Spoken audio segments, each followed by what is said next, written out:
C'est la fin de la saison pour le frelon asiatique. Cet insecte nuisible a, semble-t-il, été moins présent cette année, notamment grâce aux campagnes de destruction qui ont été importantes. Nous avons suivi l'une d'entre elles, l'une des dernières d'entre elles plus exactement, aujourd'hui. Le frelon, va falloir apprendre à vivre avec plutôt que d'imaginer pouvoir l'éradiquer. Ça me paraît un peu utopique.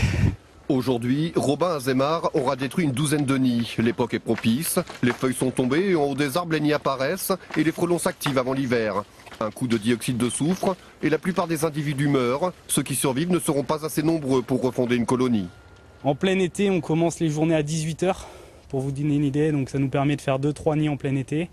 Là, comme les températures le permettent et que les nids commencent à être dépeuplés et qui sont le plus souvent présents dans la colonie, on peut en faire toute la journée.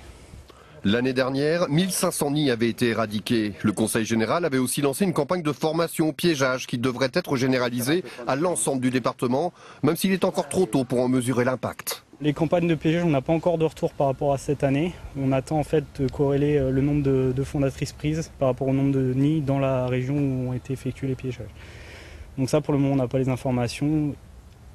Il est possible que ça ait eu un impact, mais ça, pour le moment, on n'a aucune donnée. Combien qu'il y en avait C'est des nids qui peuvent contenir 2 à 3 000 individus en cette période.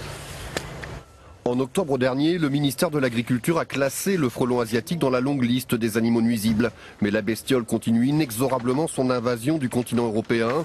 Débarquée au Havre en 2004 dans un conteneur de poterie chinoise, la Vespa velutina negritorax est attendue d'ici peu en Allemagne et en Angleterre. En 2011, le Conseil général de Charente-Maritime a dépensé 230 000 € pour freiner le processus.